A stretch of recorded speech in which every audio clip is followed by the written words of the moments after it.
you. So good evening again, and welcome to the first of 3 lectures in our lecture series on fostering undergraduate research in university spaces, funded by the Shastri Indo-Canadian Institute. Perhaps we could begin by dwelling for a moment on the title, Fostering Undergraduate Research in University Spaces. So architects and maybe others make the distinction between space and place, the built environment and how people use it. Spaces, by supporting the active, meaningful interactions of the people they house, become places that support individual and community growth. Fostering a well thought out undergraduate research program can potentially be one of these meaningful interactions that transform university spaces in positive ways.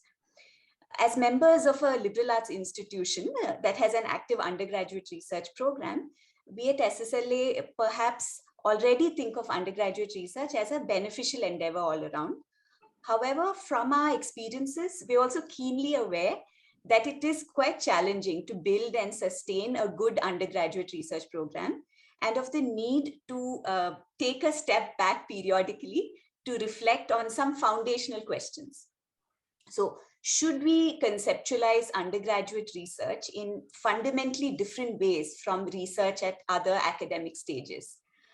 How can we best integrate research into the curriculum so that it can support teaching and learning activities? How do we balance the demands of current teaching, learning, evaluation frameworks with the flexibility and open-endedness of research activities, particularly when young people who are perhaps dealing with such open-endedness for the first time are involved? How can faculty design meaningful research projects in collaboration with undergraduate students? What should the nature of mentoring and guidance be in such an exercise? How does participation in research matter to an undergraduate? Not every student is necessarily interested in academia. Perhaps faculty are convinced of other important intellectual and social benefits of student engagement in research. But how do we articulate these benefits better? Are there skills that a research experience provides that students can carry to workspaces? Beyond academia and the overall labor market, how can the act of inquiry support an individual be self-reflective and engage both with their local communities and in global contexts? For students who are interested in academia, can these early opportunities help them get a ringside seat to what the other side looks like, and also help sharpen their own interests?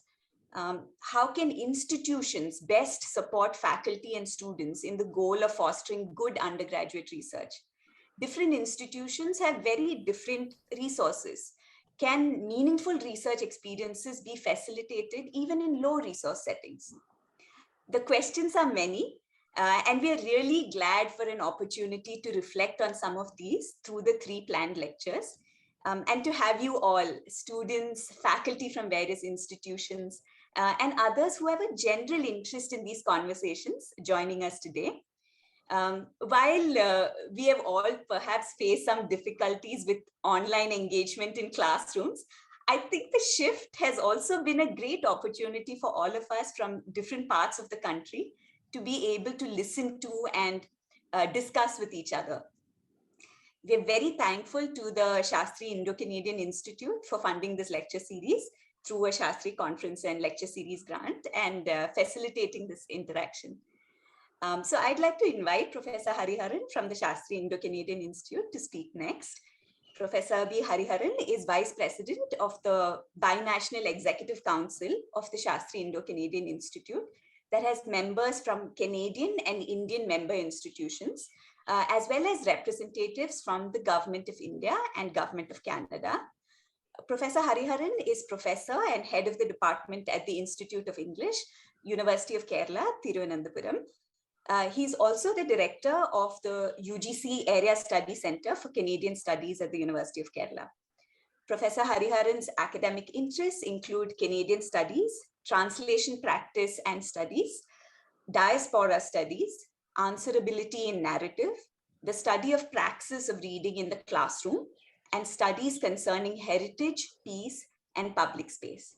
Professor Hariharan. Thank you. Thank you very much for your words of introduction. At the outset, let me extend very warm greetings from the Shastri Indo-Canadian Institute to everyone, and wish you the very best for this lecture series that you have put together on a theme which is, I think, so very important, so very crucial for us today. I would like to mention perhaps a couple of things here, underlining the importance of the theme that you have chosen.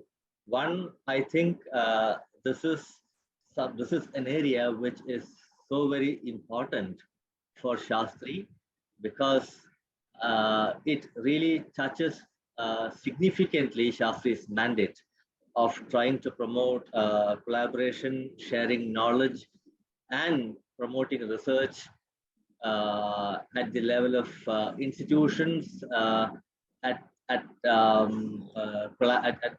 level of collaboration between individuals, and the way in which it creates, to borrow the words of Sumitra Surendralal, spaces. We foster critical space, we foster creative space, we create space where things happen. And I think this is the broad mandate that Shastri has. And I'm really, really happy that Symbiosis has been able to really identify an area which is so central to Shastri's concerns. So personally, I'm very happy about that. And the other thing that I wanted to really talk about briefly, I'll reserve that a little bit, but there was this this line that was that was dangled before me by Sumitra. So I've taken that because she used that word, and I am so very fascinated by the idea of space. So let me very briefly perhaps share my thoughts a little bit on that. People have, liberal arts people needn't be told about Lefebvre and others, but I'm not going to talk about any of them, but I would like to share something of how I see the classroom. Because the classroom is, for me, not a physical entity. It is something that I create when I step into it, with the students also there, and there's a way in which there's a space that is formed.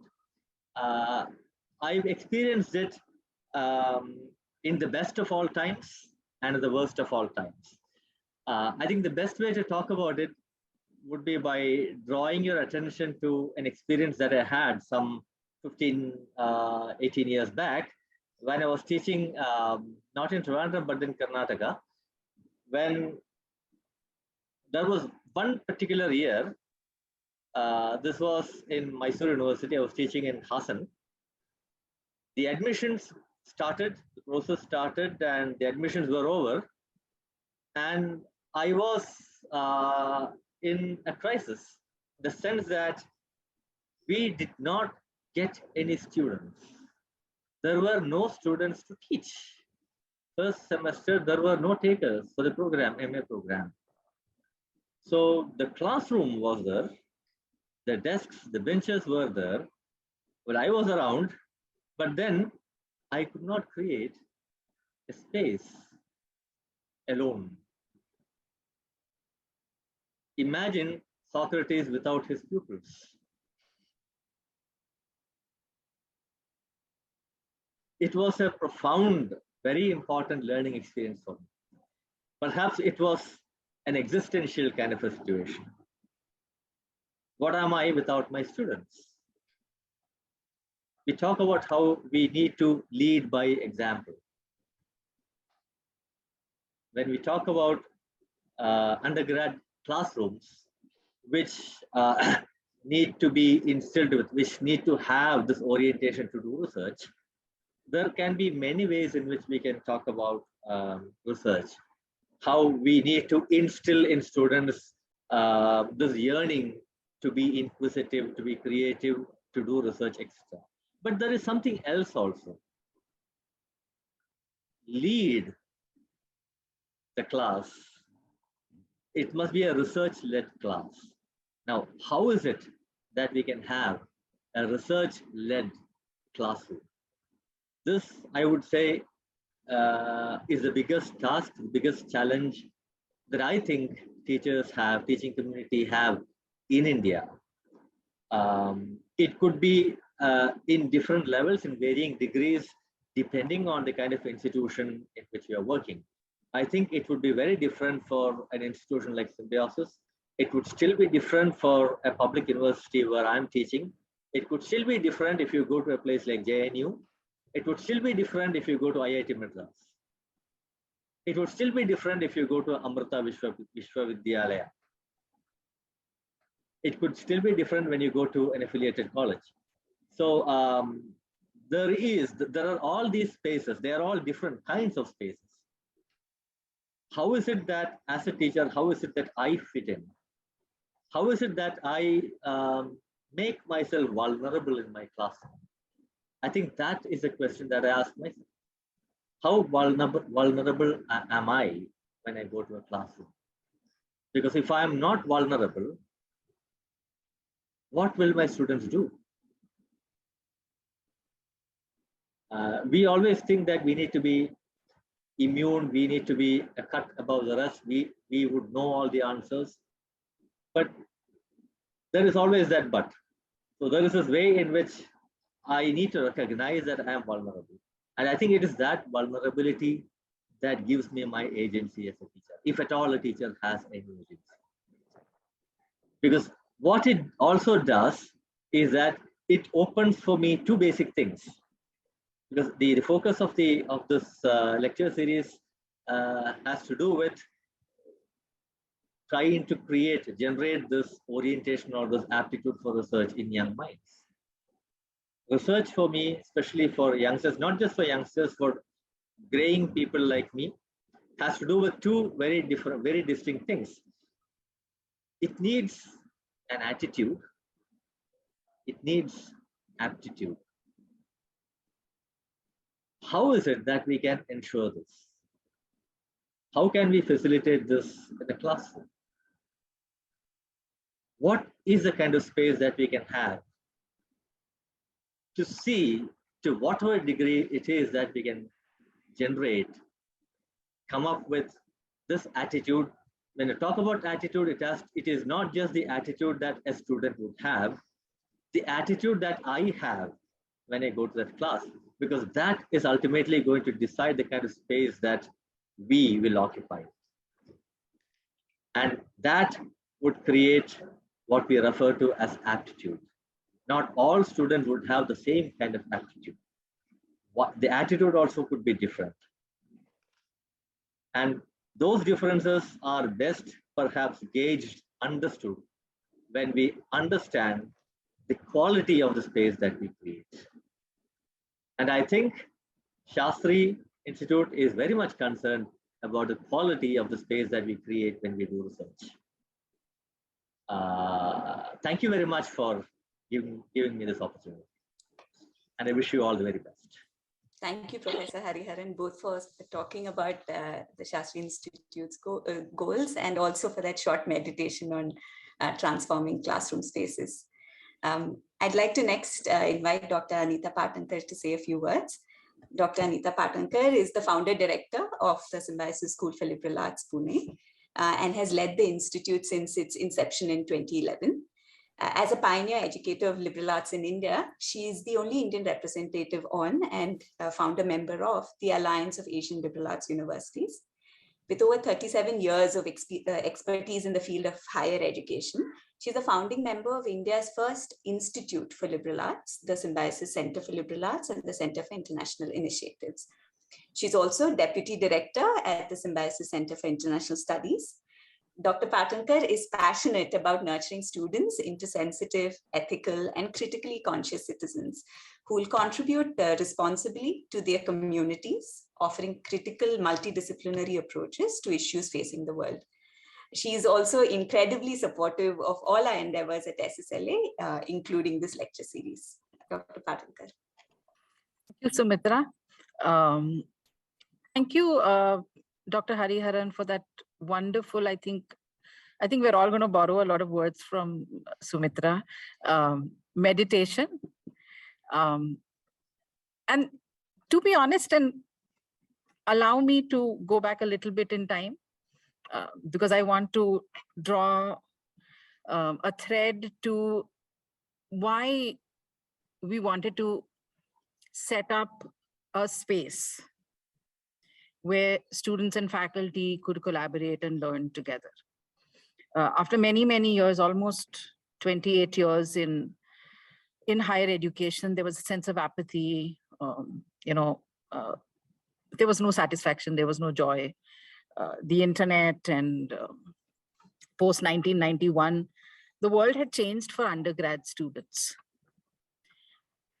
And the joy of seeing eyes spark up, that aha moment where they realized something or they contributed to something in class, slowly was waning. It is against that we embarked on this exploration of how do we bring back life into the classroom? How do we make students own responsibility for their learning? How do we get students and faculty members to jointly explore subjects? The Center for Liberal Arts and then the School for Liberal Arts were born out of that quest for creating a space where this could happen. Have we been successful?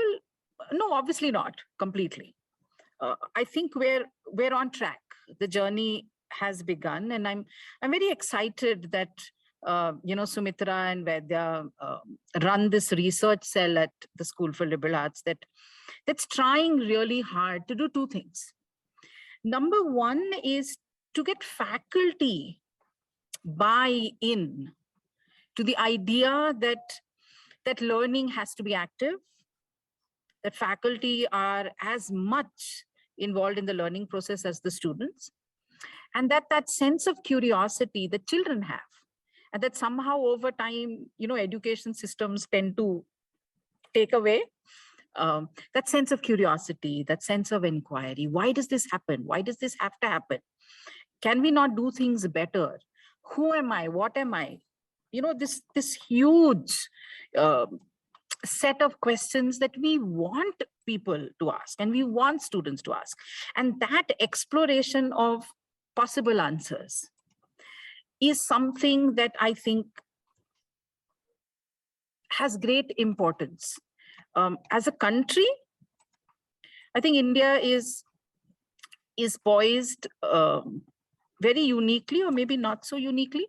At this, I feel we're at the crossroads where students need to take a step back. Just like faculty are taking a step back, students too need to take a step back. And I've always felt that students who can afford to go to a college, that is such a huge privilege, irrespective of which college you go to.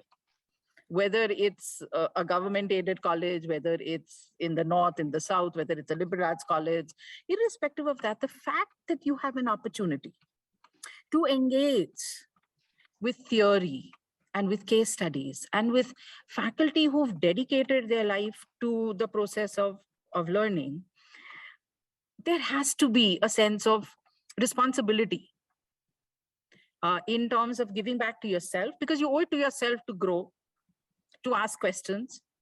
And that's one of the things that I feel liberal arts does, but any teacher anywhere who believes in a liberal education does. So you don't need a liberal arts school for people to ask questions. In any space can do that. And for me, I think undergrad research has therefore a special position. I grew up thinking that research was something that only MPhil, PhD scholars did. And that if you dedicated yourself either to pure research, applied research in the corporate field, or if you'd gotten into academia, that is what you did. Nobody else needed to do it. Over time, I realized how short-sighted I was and how ignorant I was. And that undergrad spaces are probably the best spaces. Students have not lost that innocent joy of exploring things. They're not focused on placements and getting jobs. And I think they are more open. And I think undergrad colleges are very uniquely placed in terms of the kind of learning environments and the kind of opportunities that are available for faculty and students to interact within the classroom, outside the classroom, through activities. The greatest joy for me personally as director at the School for Liberal Arts has been to see how research has found its way beyond just the dissertation, beyond just the seminar paper, beyond just the term paper, but in all the activities and all the assignments. I am absolutely, I feel blessed when a student comes into me to argue with me about a policy that the university might have. And they come equipped with research that they've done. And then they come and then they place their arguments in front of me. And while my face as an administrator is, okay, let me have a look at it, inside, I'm just bursting with joy because we've been successful at getting students to get involved. So thank you so much, Shastri, for this opportunity. I hope that in the future we will be able to, with grant or without, work together.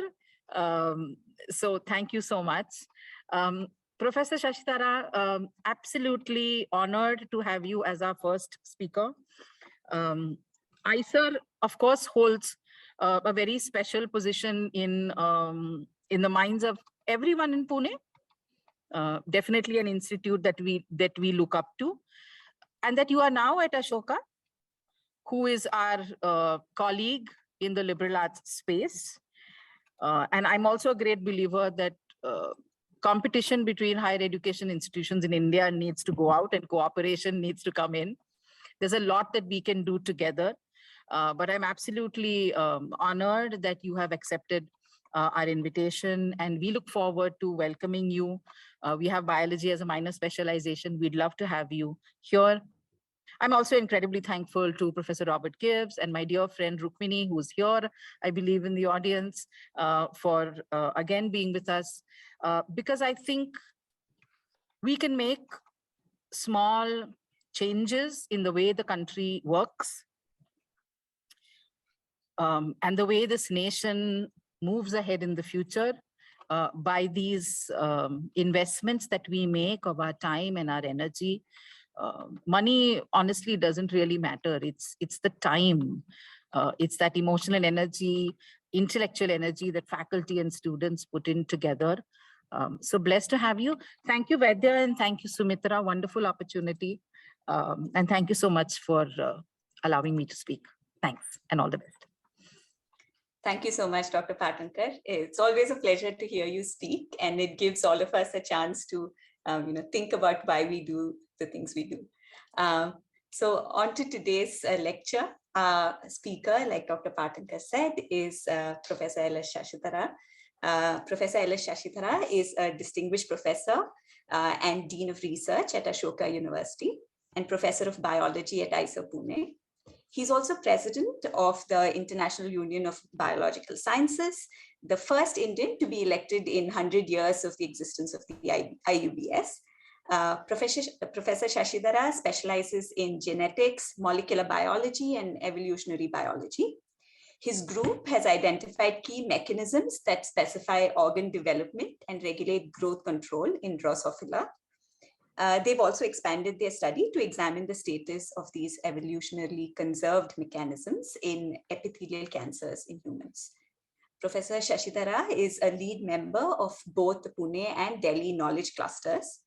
In addition to his teaching and research, Professor Shashidhara has facilitated the training of more than 10,000 school and undergraduate teachers in adopting inquiry-based teaching methods. And he's currently steering an international project on climate change education. Professor Shashidhara, thank you for being here. Over to you for today's lecture. Thank you. Thank you very much for this honor. You can hear me, right? All right. Yes, we can. Okay, good. So after listening to your introductory remarks, Dr. Sumitra, and then Professor Hariharan and Professor Anita, I'm sort of humble. Really, what I'm going to say is sort of maybe of not so interesting. I mean, they really made very interesting points and put across the thoughts very nicely. What I'll try to do perhaps is to see what are the practical elements when we are talking about higher education in Indian context. We are talking about millions and millions of students, hundreds of thousands of teachers, right? And how do we bring in elements of philosophy of higher education in university spaces? So let me add my own points when you talk about spaces, right? So as physicists say, universe is a space-time continuum, right? So that's what not only Einstein said, I think all our liberal arts colleagues will also agree. Even much before Einstein, many philosophers used to talk about space and time in the same breath, not as separate units, right? So in that context, when we talk about education in the university, we have to also consider both the space and the time. So what was practiced and what is being practiced now, what one should practice for the future will be somewhat different.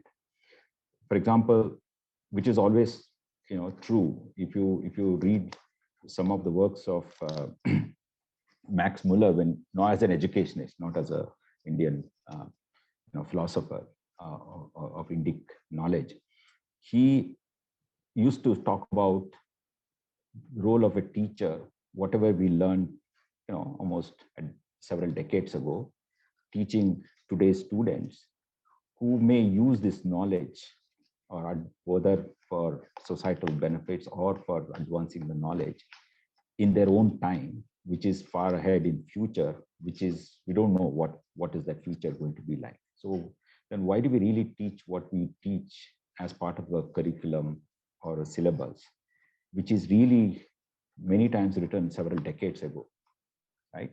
So obviously, one has to continuously interact with past, present, and future.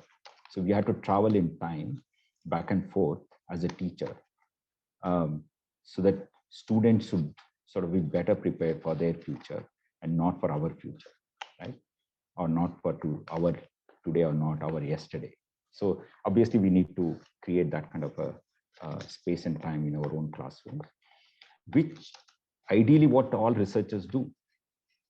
So all of us have done research, and we have PhDs, and we have PhD students. And the way we treat our PhD student, the way we interact with PhD student is very different compared to what may happen in an undergraduate class. So can we sort of take the elements of what we do with our PhD students, how we interact with PhD students, and can we do the same thing with our undergraduate students? Then the question comes, how do we do effectively, considering that there may be 120 students in the class, and they come only for a certain number of hours per week over one semester. They may not come back to my course next semester. And how do we sort of do this? And why do we need to do this? Both, right? I think that's what I thought I'll discuss in my first. I'm actually honored to be, the speaker of the lecture series, and it's whether the first or second, it's only a matter of, number. So the fact that I'm a speaker here, it's really an honor. And Symbiosis School for Liberal Arts and for the Shastri Indo-Canadian Institute, I'm really thankful for giving this opportunity. Something which it's my thoughts. It's no prescription here, please. And some may come from experience. Some may have borrowed from others by when I interact with people. Particularly, large number of elements of what I'm going to speak as actually derived from my discussion with teachers. Sumitra, you mentioned that part of organizing teachers training program. Some of my colleagues who are part of this teachers training workshops are also here. So many times we learn from these interaction from teachers, and I have put together those thoughts here. Now, the space itself is different, and it's not simply a four-wall classroom. As we know, our space, because of modern methods of teaching and learning and connected to the world, our space is expanded to the whole earth, or globally well connected. But what we really need to do now is to also make sure that the knowledge is locally also rooted, and somewhere there should be a balance between the global knowledge versus local problems, and that's what I'm going to sort of highlight in my talk in the context of undergraduate research. And obviously, it will be connected to NEP 2020 because that's very topical and top of everybody's mind. What would be education system like once we start implementing NEP 2020? The first is why of the talk, why of undergraduate research, and then I'll talk about how of undergraduate research. Now, so I'm going to sort of talk in the context of two things. One is both are practical in a way. One is because of the expansion of higher education, we are not dealing with 10 or 15 students who come with a lot of interest and motivation for higher education post the school system. For example, when my father did his undergraduate program, there were 30 students in the high school. Only 3 students voluntarily decided to go for higher education. Because remaining 27 students, all of them could get really good jobs post school itself, and there was no really motivation to go to higher education. So the going for higher education was only for those who wanted to pursue knowledge for the sake of knowledge, for research mainly, right? And but today, we have a class which is extremely diverse, so we need to keep that in mind, the diversity of our classroom. Second is research and innovation skills as part of the educational goal itself. If you look at what NEP, I'll come to that in a minute, has written, and what our students come for. Why do they come for undergraduate education? Many times they want to learn certain skills.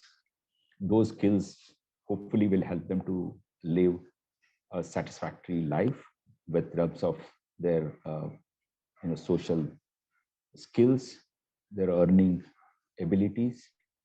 And we also hope, as educators, as a society, that they also carry certain values with them post this education system, so that when they develop certain skills of the livelihood, they do not forget the skills required for ethical conduct in the society, right? So these are all the things which we can integrate through undergraduate research, and how practically you can bring in undergraduate research to a classroom in the modern times is what we need to discuss. So I don't have to get into the details. School education was higher education, which is different compared to what it was, let's say, pre-independent time, the beginning of independence, and now independent time. So school education was, as the society started expanding, the primary requirement school education was children had to come out of their family comfort zone, and they'll start interacting with the strangers. Anybody outside the family is a stranger. And when the interacting with the stranger outside your family group becomes essential, mandatory, and without any exception, education was important for children to understand that, right? How to deal with people. So communication skills. Then you had to do, as the society expanding, the barter system became more, systematized with monetary system. So numerical skills. So as you know, most important skills we impart in the school, at least I'm talking about primary and middle level, is numerical and language skills. Then they need to know the structure of the society. They need to know governance in the society. And then they need to know a little bit about the transition between the school and higher education, how the status of the knowledge is, whether it is in physics, biology, chemistry, social science, history, or whatever. So, for example, you need to understand the history to understand the context of today's society. You need to understand the constitution or the the civic science to understand why do we need to follow rules, why there are rules in the society and so forth. That's precisely school education. In a way, you really need to know what is already known, right? It's not something to discover and validate. This higher education, first thing is you need to understand what is known.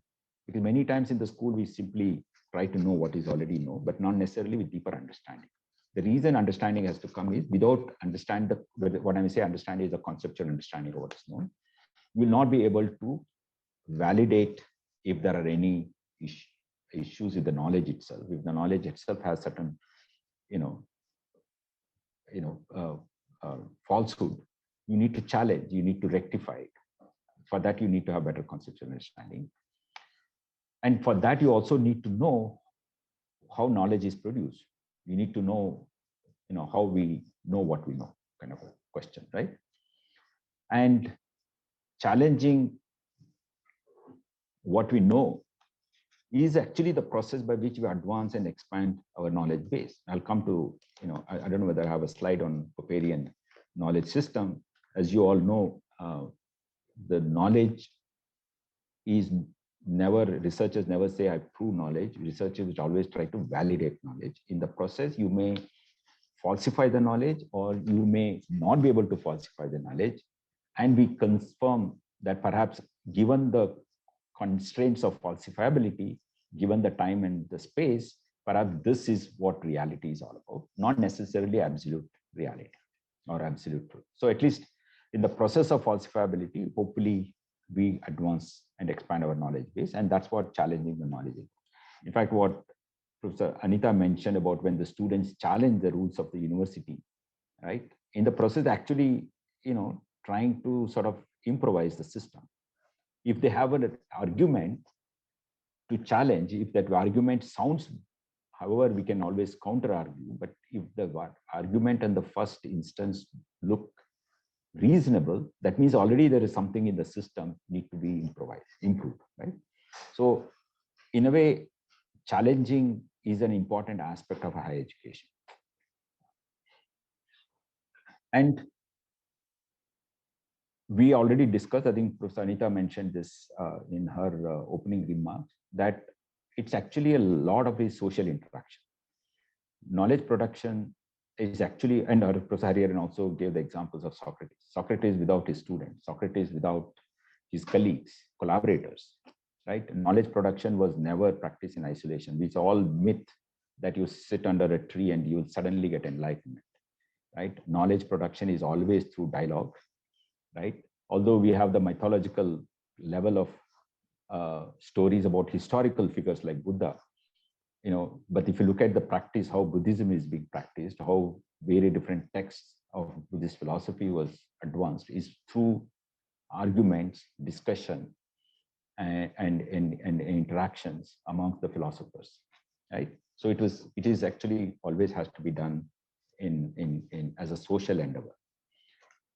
So obviously, for this, you have to have an open mind. You have to freely exchange knowledge, and knowledge has to be looked in very different spaces and time by different people. So, and that's, was the important aspect. And initially it was through oral transmission of knowledge. It took its own sweet time, perhaps sometime a couple of centuries before something went from one end of the world to another end. For example, Indian numerical system must have taken at least 200 years from India to Middle East to the Western Europe. Whereas post-Gutenberg, we could communicate much faster, much farther, and much more efficiently without any distortion of knowledge, because the communication was through written text, and even more importantly, the images. And then slowly we started communicating with the help of audio and video with technology, and now with internet is almost real time.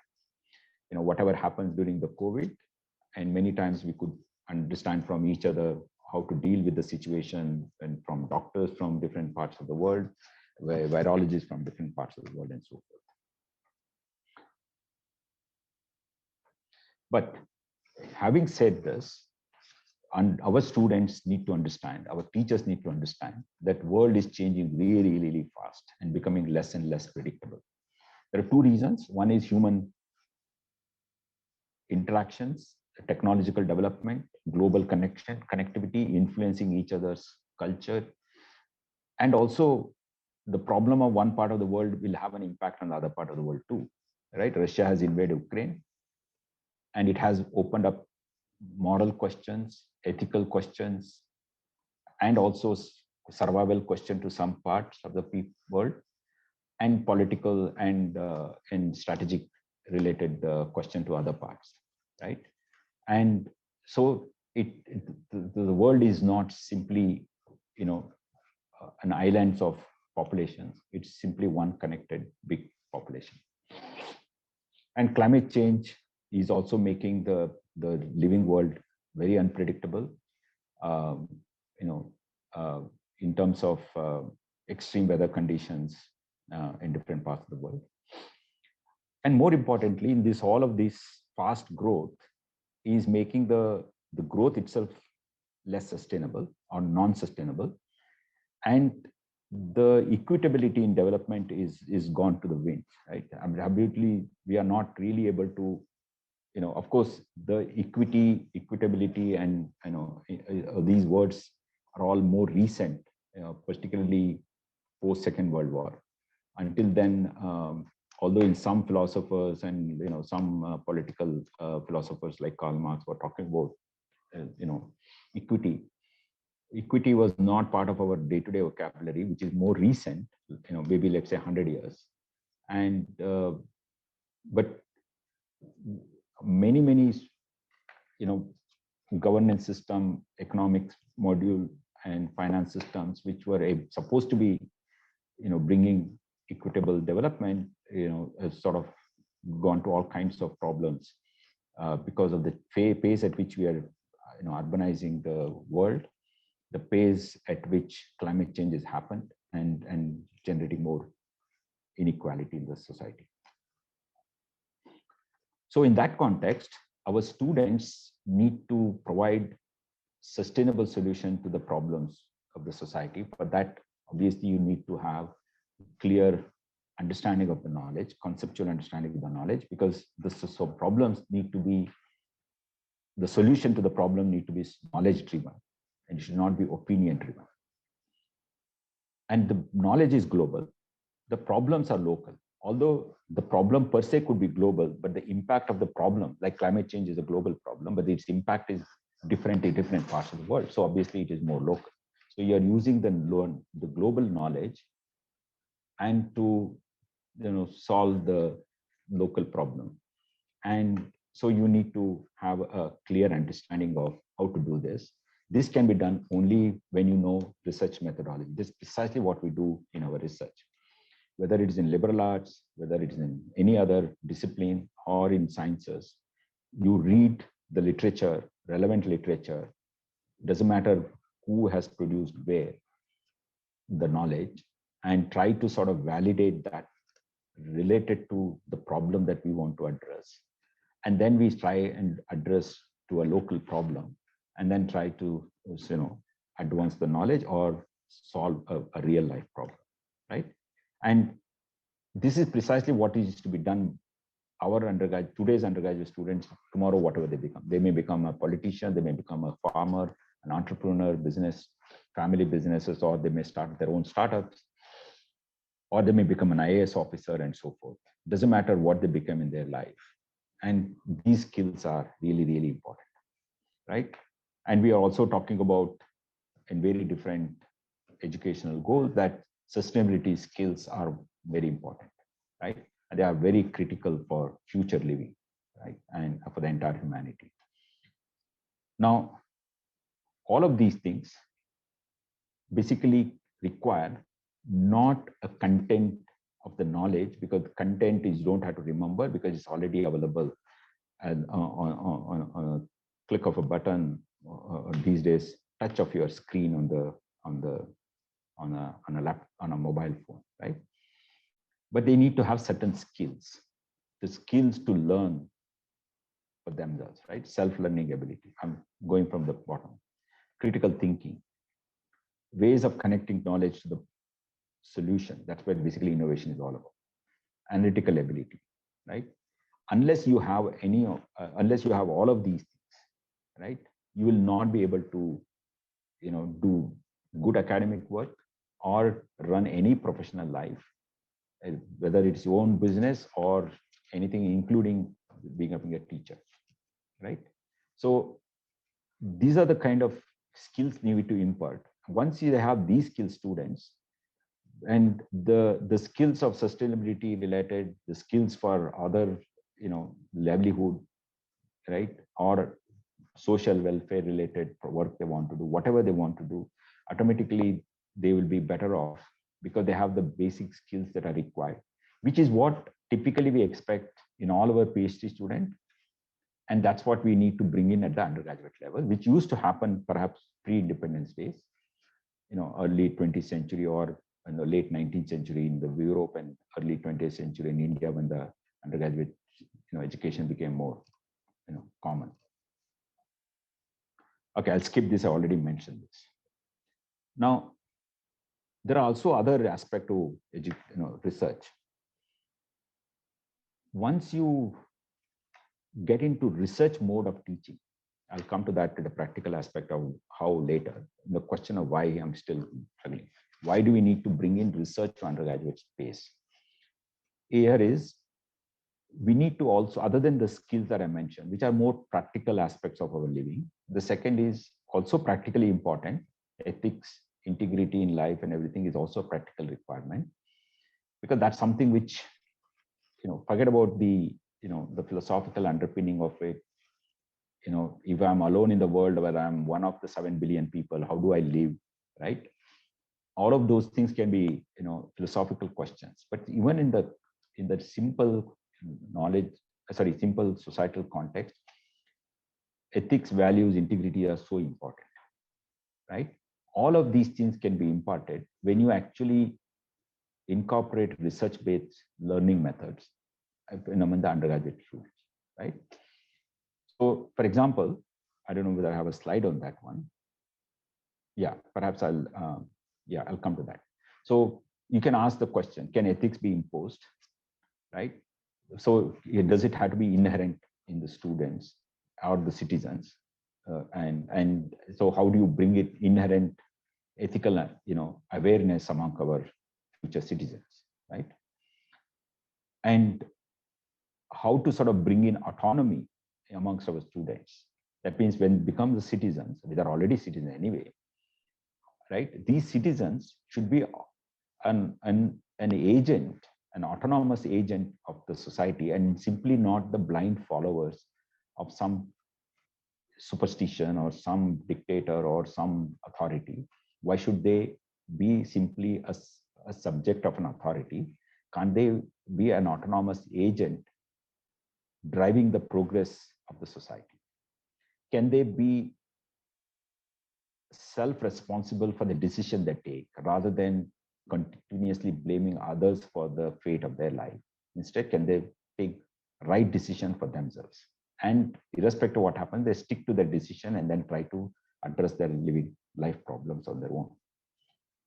So this is what we do in research. Whether we do it undergraduate level, how to implement will come to the minute, but this is how we do our research. As a researcher, with or without PhD student, this is how we ask a question, build an hypothesis, define certain objective, design and perform experiments, or collect or observe certain data. We do some surveys. It could be qualitative research, quantitative research. We collect and analyze the information or data, right? And see whether our hypothesis is falsified or hypothesis is supported by the observations or the data that we generate. All of these things is basically constitute what is known as research methodology. Here, honesty, integrity, ethics, values, it automatically comes. I'll tell you why it comes automatically. In the sense, it's part of our research ecosystem. Now, if you build an hypothesis and you try to falsify your hypothesis as part of our research. Now, if I am convinced that what I am saying is correct, it's only an opinion, like I'm a religious person, or I'm a particular political, not necessarily ideology, what's called real politic person. and I sort of preach something, I project something, and I stick to it. I say, irrespective of how many times you try to refute me, oppose me, this is my thing and this is my way, this is the only way, kind of a opinion. But as a researcher, you actually question yourself, you doubt yourself. Oh, I have an hypothesis. Most likely this hypothesis is wrong. Let me see how wrong it is. And when I design a way to validate my hypothesis, by default, I actually try to falsify my hypothesis. My null hypothesis is always to say that my hypothesis is wrong. And actually, I design an experiment to say my hypothesis is wrong. If that's the most unbiased way of validating hypothesis. Once I try to validate my hypothesis using an unbiased way, automatically you build honesty and integrity in your life and in your thinking, because you have to be extremely honest to say yourself that you are wrong. You need to be extremely unbiased to validate a hypothesis using the falsifiable method, right? And then you sort of collect the data also in a very unbiased way, observe in a very unbiased way, right? And irrespective of, for example, how I may believe that India is the producer of the very first knowledge system, if I want to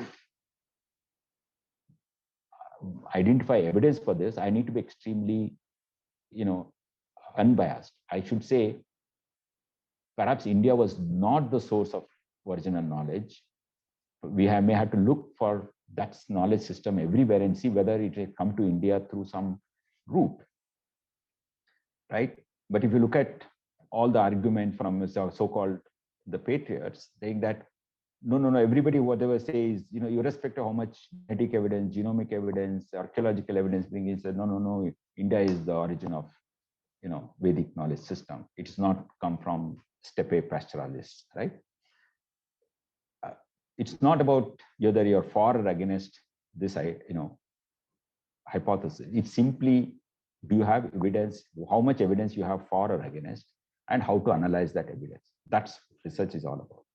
And you need to be extremely honest, and you have to have certain levels of integrity to conduct research. And once you impart research skills amongst your students, you bring in all of these things. And honesty and integrity automatically leads to higher levels of ethical conduct. And then you also start finding out value system in the society, which you'll start looking at the value system in the context of honesty, integrity, and ethics, and not simply because of how it is being practiced, how many people are being practiced. Is it practiced by my ancestor, or it is being practiced by a people because it has certain real importance in terms of ethics and integrity. And that's how it becomes a value to be followed, and not because my ancestor told me to follow these value systems. Okay, coming to some real practical issues. We are all teachers.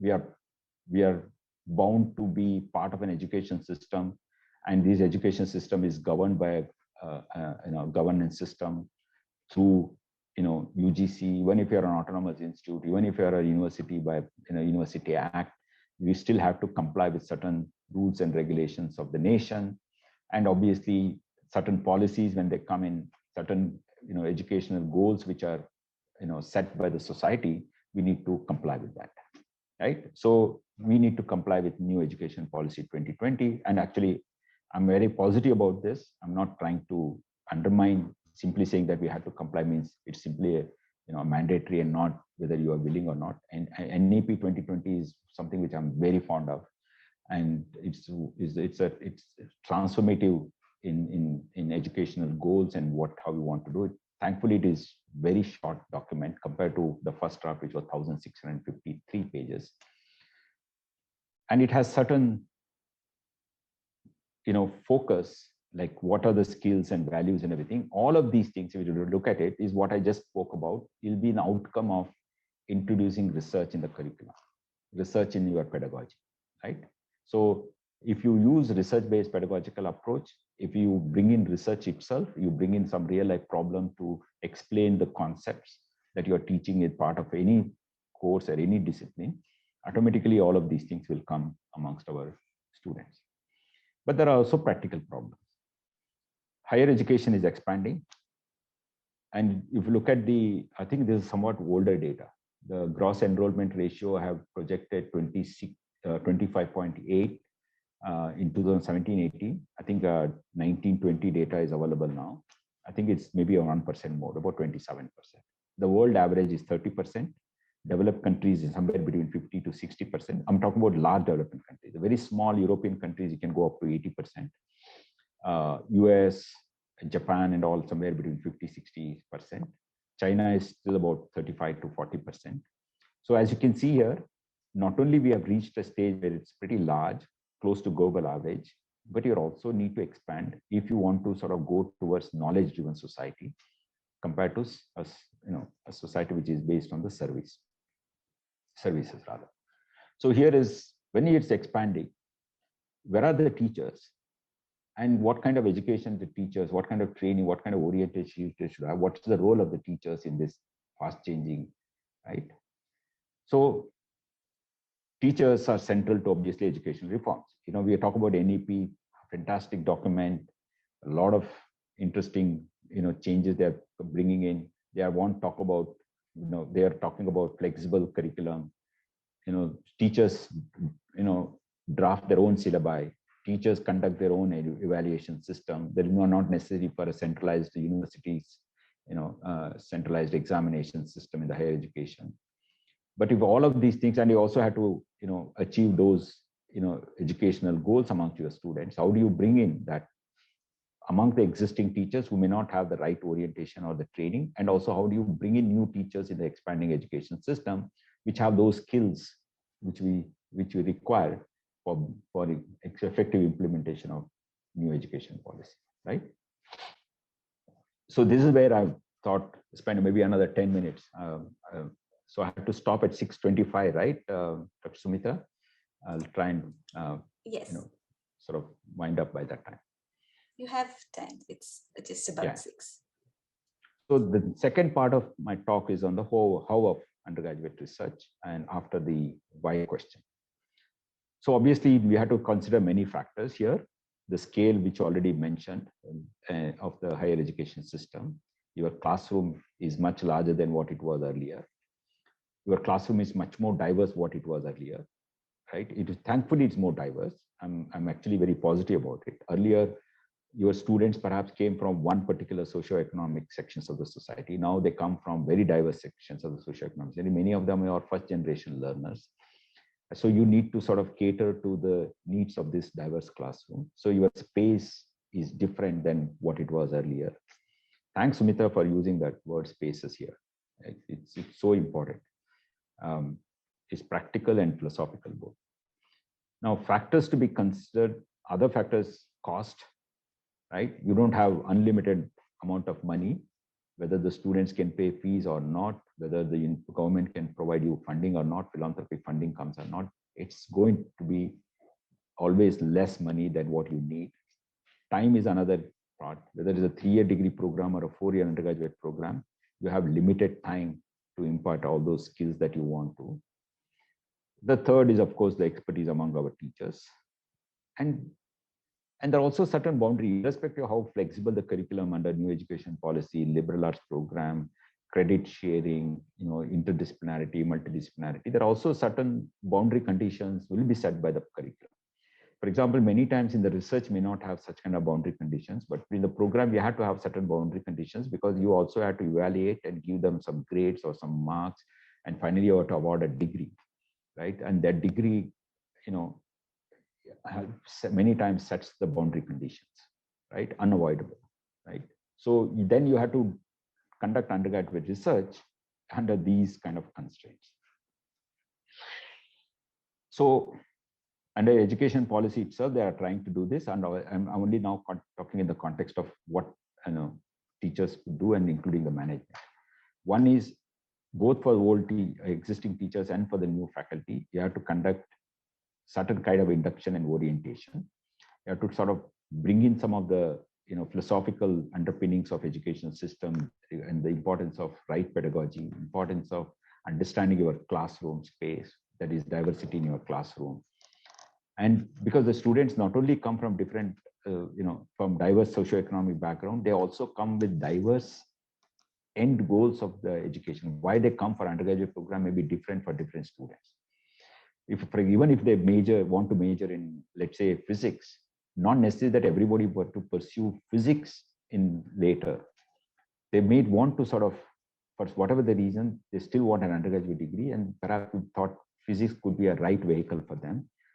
Not necessarily they want to learn physics and become a physicist or a space scientist or anything of that kind. So you cannot cater to that 1% or 2% of in the classroom who actually may want to become a physicist, right? We have to impart pedagogical training to our teachers, and it's a continuous learning. With time, we need to change our teaching methods, and we need to be flexible and should not have any ego problem amongst us, whether it is after 5 years of teaching a practice, or after 25 or 30 years, we have to continuously learn and continuously improvise our teaching method. So pedagogical training we have to go through regularly. Not necessarily you have to go through they call in the university system in the government called staff staff improvement program or something they call. But faculty development. Faculty development or something like that. There are some become many times monotonous. We have to bring in less expensive and innovative research methods. I've used the word experiment. Sorry for that. Being a scientist, keep on talking about experiment most of the time. Bringing real life problems as pedagogical tools always helps, because students can connect what they learn to the real life problem. They get better conceptual understanding. Obviously, we had to use more digital resources because that's cost effective and time effective. And you should use the digital resources appropriately and more balanced way, because digital pedagogy itself is not something which you should always depend on. Self-learning, online classes, completely, teacher independent learning is not going to happen at undergraduate level. So we need to make sure that teacher is still a facilitator of learning, and judicious use of digital resources are important. So, for example, in IISER Pune here, some of my colleagues developed some kind of a faculty induction program for undergraduate teachers. And even if they had already 3-4 years of experience, they could still come to this and learn a lot. And they actually tried 4 or 5 times, with each time about 50 to 60 teachers, about 300 to 400 teachers have gone through this, and the feedback has been extremely good. Many people have expressed their satisfaction, and they actually said that their teaching has improved a lot. They could better connect to the students. Students show more interest. Attendance has increased in the classroom and so forth. Right. And so again, in this, I can get into the details of faculty induction program. It's important to sort of make them the real agents of transformation as a facilitator, and give them sufficient autonomy, because otherwise, it will not happen. And to take the leadership role, here leadership is not to lead a group of people. It is about leadership is about taking decision for themselves, by themselves, rather than asking someone else's advice all the time. You decide what is appropriate to your classroom, and you implement that teaching method. And for that, they need to understand their classroom. To understand the classroom, they need to know both the higher education system as well as the classroom, the students, ambitions, right? So I think that's when the teachers can get better connected to the, so much of the faculty induction program sort of discusses how to connect your students, right? Once you connect your students well, automatically you can sort of bring in some changes to your teaching methods and so forth. So I'll skip this. It's basically adding the details to what I just mentioned in the integration. Sorry, I'm not here promoting IISER Pune or anything. It's just for the sake of some case studies and some for my thought process to have a streamline. When you give a talk, you have to have a clear focus. So I'm using IISER Pune as my blinders, right? But I'm not blinded by IISER Pune. As you all know, I'm also associated with another famous liberal arts university.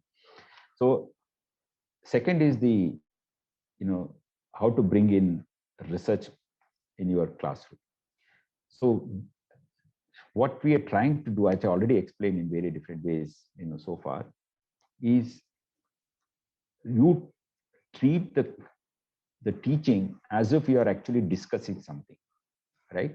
Obviously, you always question that, how much time I have if I had to debate with my students, interact with my students as if the way I interact with my PhD student. So for example, if I want to talk about, right, let's say, any economics related topics. For example, if I want to talk about what Abhishek Banerjee and Esther Duod, what kind of experiment they conducted in their economic model for distribution of social welfare schemes or implementation of social welfare schemes, or I want to discuss, how the ultimate particle is being discovered in the Large Hadron Collider experiment, I would discuss with a PhD student, oh, go and read this paper and come back, go and read this book and come back, and you learn this first, and then I'll explain to you next step. And then you come back and then you explain, they ask some questions, you explain, and then you only ask them more questions, say, I find out answer for these and come back, because it's already known, it's there. We'll only discuss if there are any confusion, if there are any clarification needed, or we'll ask the question for which there are no answers. That's how we treat our PhD student. You can actually do the same thing in the classroom, but obviously it has to be time effective. You can't implement this in a regular classroom. So what we are trying to train teachers in these kind of workshops is, you don't have to do this in every class, right? Let's say you have 28 lectures in a semester on a particular discipline of teaching a particular course. Out of 28, let's say 8 sessions you conduct this way. Let's say 2 per month, or something like that, right? The impact of this method is such that the next part, it becomes easier. So for example, you can fast track, you can accelerate teaching the topics because students have developed some self-learning ability. So for example, you can teach one lecture in this method. Subsequent topic, you can tell the student, you go and read and come back and let me know how much you have understood, right? So perhaps you may not have to teach all the topics in the classroom, because having taught them certain, topics with such a clarity and with conceptual understanding, the student should be able to learn many things on their own, right? And then you can only have some round of discussion, flip the classroom kind of method you can use. So you can actually still do in a very practical way, even if you are not completely autonomous, you are answerable to the university examination system, whether you complete the syllabus or not, you can still do this, right? So that is how it is designed, keeping that practical, question in mind. This is a very trivial example. One of the teachers developed and gave us this, and she has made an online lecture like this. And basically she said, if I want to teach, certain aspects of physics, right? For example, heat conductivity or resistance, right? In the metals, and or electric conductance and resistance and so forth. And you can actually start with certain questions, which is easier, for a student to understand the question itself, because many times the question itself is very difficult to understand. So you bring in small, very trivial question, and then slowly build the problem, and then slowly, ask at a different levels of question, right? Rather than simply saying electrical conductivity or heat conductivity, or resistance, you can start simply asking which is the right material to be used in a flow state, and you can ask why, what are the properties that you expect in the heating material and so forth. So she developed really a good research-based pedagogical tool, right? People also have come out with some very interesting experimental methods. So, for example, in sciences, you also have to do what are known as lab courses. Now, lab courses very often are a fixed set of things you need to do in the lab and write your lab manual. But can you convert it to a research project? It can be open-ended, right? So there are certain simple experiments you can do in the lab, which are very cost-effective, but they are open-ended. So students are not expected to come out with the one particular answer, right? Instead, they just need to make certain observation and analyze the observation and write something about what they observe. It doesn't matter what they observe. For example, one experiment you can think of is you bring in some water, whatever the water you have access to. It can be a water from a tap, water from a sewage, water from something else. See under the microscope, you may see some bacteria, some plasmodium or something, amoeba or something, but you have to explain what makes them to there in this water but not in another water. So you can't go on asking questions about the habitat of an organism and what should be the properties of an habitat, and slowly you can make a 2-page write-up about what they observed and what is the implication of what they observed. So it's simply an open-ended. You grade them according to their analytical ability, their ability to observe things, right? And not because they know how to use a microscope, not because they actually spotted a bacteria in the water, right? And that's what you expect in a standard laboratory, well documented, where students are supposed to bring in the right answer. I'm sure it can be implemented in all disciplines. A simple, problem-based one. You simply ask them to read something, come out with some observations, and then tell us what they've observed in writing. When they also helps them to develop writing skills. And another thing, I'm sure all of you are worried that the students are losing their communication skills, both oral and written communication skills, because of the modern technology that they are addicted to, right? So most of the time they cannot write in a full sentence, rather use some abstract words, broken words, and try to communicate through WhatsApp or Twitter and so forth.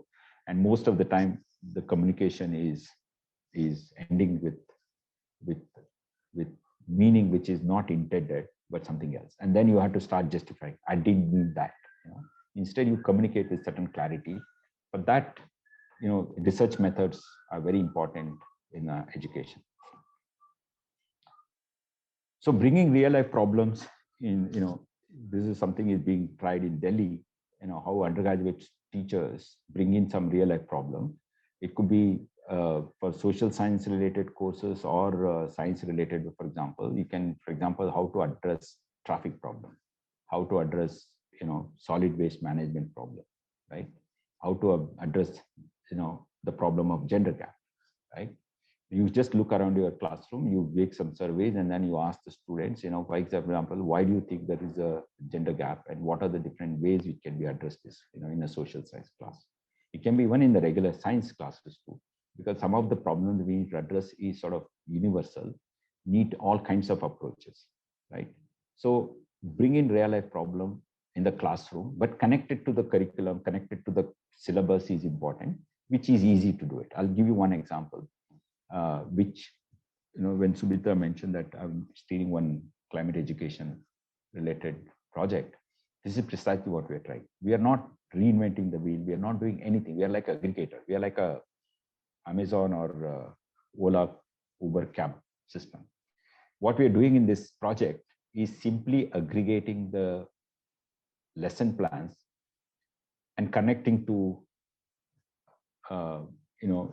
where the climate change topics and the syllabi that is now already in practice across the world as part of the undergraduate, high school and undergraduate, both we have tried, right? It's simply a different method of teaching, which will help them to develop research skills. You start asking the questions, you will find out why there is an impact of climate change in a particular way. For example, talk about migration in social science. What is the impact of climate change on migration, and what is the going to happen in the cross-border problem, which is also a problem of the political science, real political science, not the political science philosophy. where you need to deal with international relations, right? And today, for example, Ukraine is raided, and many of the people in Ukraine have gone as refugees to neighboring countries. They simply migrated out, as refugees. And now, what's the impact on those countries? Climate change also causing such kind of problems. The climate refugees are something which is happening. So these are the kind of, questions you can take connected to the syllabi, and they make a lesson plan. But the lesson plan is built like as if you're teaching them a research problem and trying to identify a solution the way we do in conducting research. So these are the simple way of conducting research. Let me skip this. This is one of the examples. I'll skip in the interest of the time. I'm almost at the end of my talk. Okay, now the last part is actually doing research, small research projects. What I spoke so far is about how to bring in research as a pedagogical method and more sort of in an indirect approach to bringing research skills amongst our students, both like a subconscious way of imparting those skills to them. And how about asking them to actually get into research, right? So you can ask them to do small projects. It works cost effective and time effective. It works better when it is done in small groups rather than individual research projects. If you have 120 students in the classroom, it's impossible for you to sort of motivate all 120 students to do research, 120 different projects, 120 different submissions of the research outcome, and you are evaluating, discussing with them, training them how to make observations, training them how to do this, and instead you move to in groups. One practical way of doing it, and also looking at the NEP's end goals, is your campus, Symbiosis University or another college or Ferguson College, doesn't matter. That itself is a research field. Let's say sustainability practice on campus, right? How to ensure water management, how to bring in equity, how to improve the respect among the girls in this campus, how to talk about food waste, right? You can talk about many of the sustainability, or how to, for example, provide financial aid to poor students, right? Not increasing with the fees for the people who can pay fees by some other methods. Can we introduce entrepreneurial opportunities for students who want to earn while learning? So a variety of different sustainability practices you can bring in, and that itself can be converted into a research project rather than simply a project without clear steps that are involved in research. That is, you define the problem, identify certain ways of doing things, make certain observations, generate data by you actually practicing something, and then come out with a written document as an outcome of what you do, and that can be assessed. And you can also ask the student to make presentation. They learn presentation skills, writing skills, and then develop all those the end skills that is you expect that a student should have at the end of higher education. So I'll stop here. What I was trying to sort of bring in, based on the philosophy of research in the university's spaces, which is something which is what university is all about. But how do you foster undergraduate research in such spaces, considering the practical limitations that we face in modern days? I'm trying to sort of bring in the practical aspect. Obviously, when you try to do anything in practical way, you always compromise on the philosophy. You have to, there's always there, we have to be very, clear about it, right? Absolute philosophical way of doing research, knowledge for the sake of knowledge production, value system, ethics, discussing as a philosophical topic versus as a practical way of bringing those values among the student, more like an abstract topic, concept, because they learn how to do research. these are something what I thought I'll bring in, because finally we are teachers dealing with real classroom spaces with real living human students. I'll stop here. Thank you. Thank you very much, Professor Shashidhara. I think I really appreciated your focus on details of the implementation, right? The devil's always in the details, so it's good to discuss how exactly can you sort of bring research into the classroom.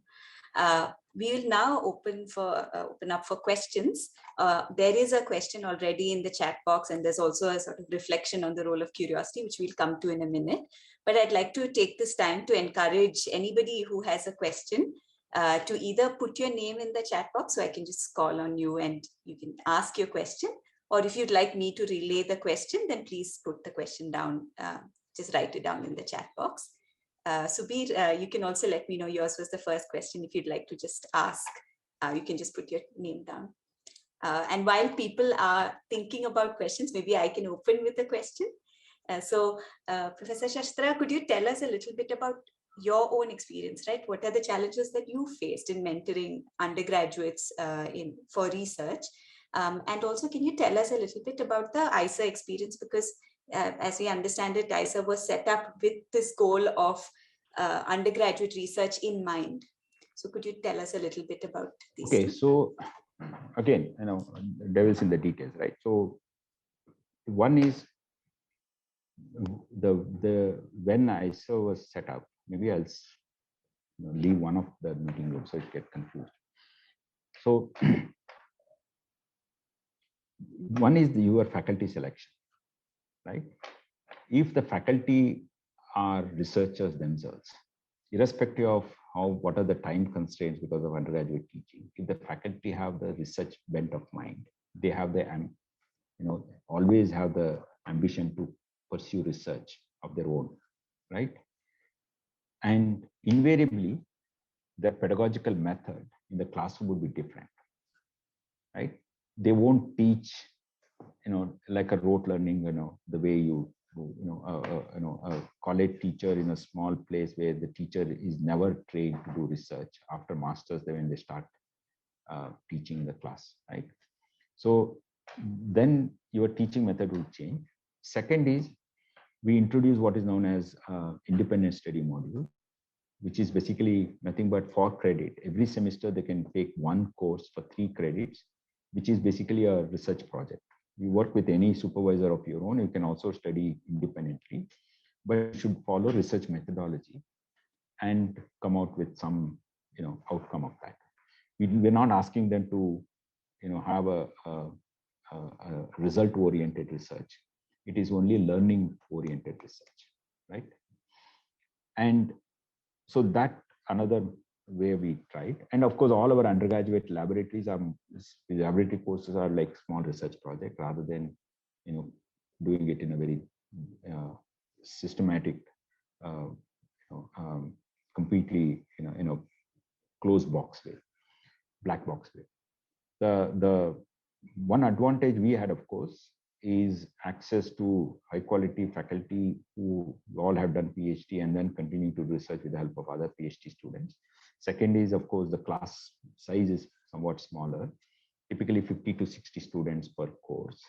If I'm teaching biology or chemistry or something, it will be not more than 50 students in a classroom. It was not that difficult to handle the research methods in the classroom. Of course, there are other challenges we face, as you said. One is, of course, the motivation from the students. They need to understand why, because they still come from a school mindset, right? They say, oh, which question you ask, and will you, what, can you give me notes? Which textbook I should read, right? These are the challenges we always get. For example, in my course, I said, there's no textbook I can prescribe. I can't give you any notes, right? You have to come to the classroom, whatever you learn, and based on that, you will, you'll be assessed, and not based on, anything else. And but if you have any question, you can ask me, right? It will be a conceptual, understanding what we're going to examine, and not your factual understanding or the memory, right? So that is always there in Indian context. The students have the sort of habit of asking for notes, and they also want to know examination pattern ahead of the examination. But it's still manageable. Thank you. I'd also like to encourage the many students in the audience today to ask any questions they have. But also, could you comment on the second question about the IISER experiences? Sorry, say again. Go ahead. The second question about the IISER experience of. No, the second question is what I answered. What was the first question? Oh, no, what the first question was challenge. Okay. First question was challenges about. Okay, what I said exams, because I told you, right? Okay. One is, of course, the teachers should have a prior research experience. The teachers who do not have prior research experience can be oriented and trained to have that research, to get that research experience and research orientation. Otherwise, as long as your faculty have research experience, we only have to sort of remind them to implement your own learning methods in your classrooms. So students undergraduate students learn the way you will learn something, right? As a PhD student, we don't go to a classroom to learn, some new piece of knowledge or some new technique or new methodology that we want to follow in our research. We learn on our own, right?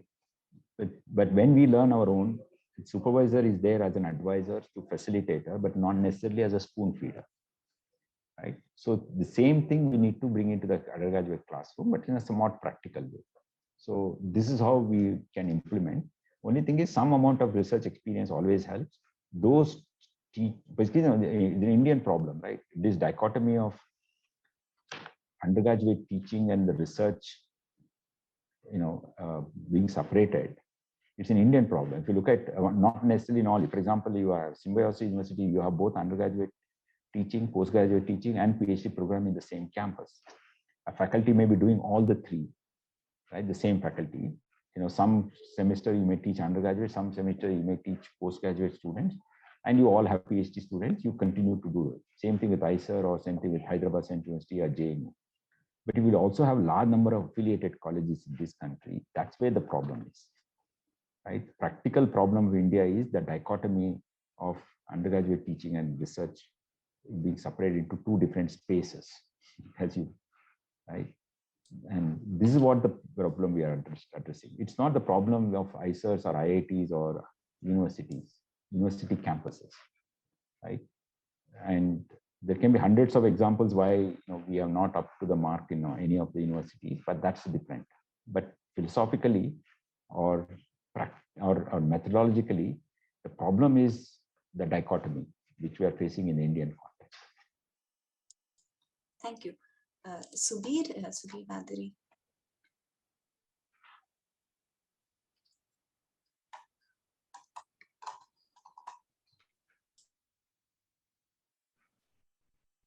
Hey, hi. So my question was mostly, research needs a fundamental component, which is time. And a good question comes when you give enough time for it to germinate, to come out. Unfortunately, in the undergraduate education, which I have seen as a teacher sometimes, and as a person who gives projects, industry projects to them, they just don't have any time, right? Teachers don't have time, students don't have time. I don't know how, I don't know how to do research in that context. And no, I tell you why the problem is, because, many colleges where they, I've been to so many colleges, and my daughter also went to one of these undergraduate colleges, regular undergraduate colleges, not a university campus.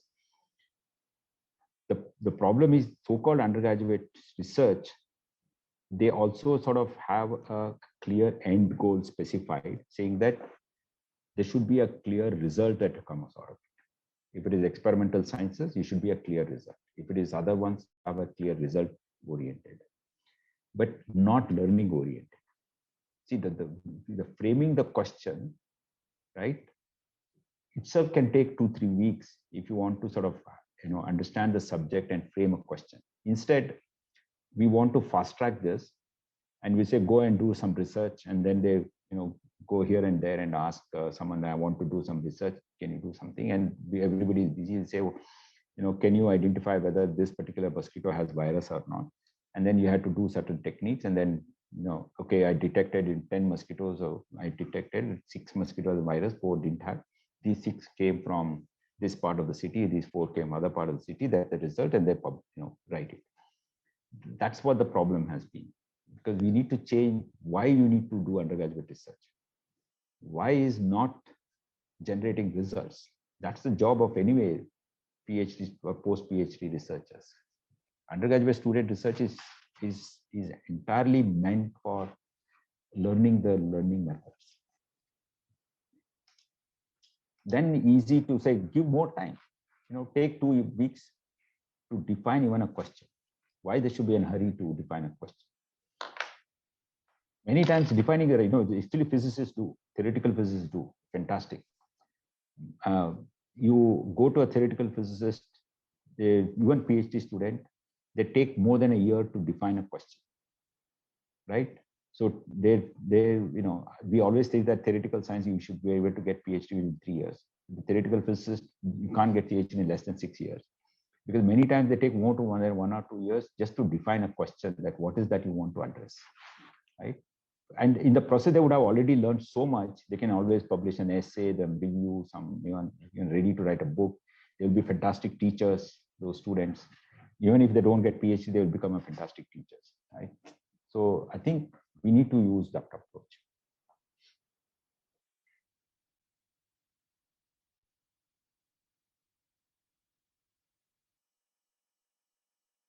Any other questions? Hi, I think Sumitra is frozen for some reason. But yeah, let's go to the next question until she comes. Sanjeevani Maral, I think, are you there? You want to ask a question yourself? Okay, Sumitra is back. Okay. Anyway, please comment on how to bring the inquiry aspect among us, as most of them have practiced the memory type till their 12th standard. That's Sanjeevani. So that's what I'm telling you. Yeah. Most of the time, what we are practicing is sort of, or whatever the system, this education system itself has evolved to that level, right? For example, now an undergraduate level, you have affiliated colleges, affiliated to university. University, frames the curriculum and the syllabi, and university conduct the examination. University also prescribes a textbook. Then what is the role of a teacher here? Then because university conducts a examination across, let's say, 100 colleges, to maintain that parity amongst the students to answer this one, they'll make sure that questions are asked only from a textbook. There cannot be any out of the syllabus questions, right? So called. You cannot have inquiry-based questions, because the different teachers may have taught the same subject differently. Then how will they answer correctly? So instead, easier way is you according to textbook.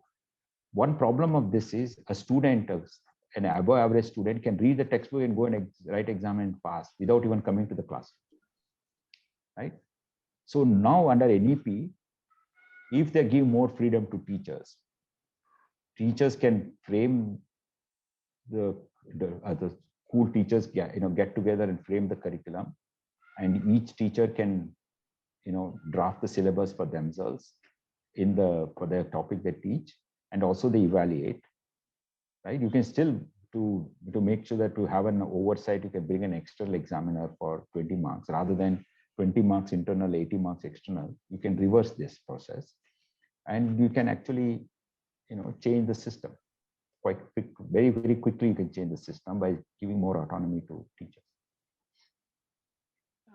Sorry, I think just one second. Sorry, yes, Sanjeevani may wanted to ask, I think, maybe. Yeah. Sorry. Yes, sir. What you have said is very correct, that, bringing that inquiry because of the very stringent framework of our syllabus is not allowing us to really to go ahead.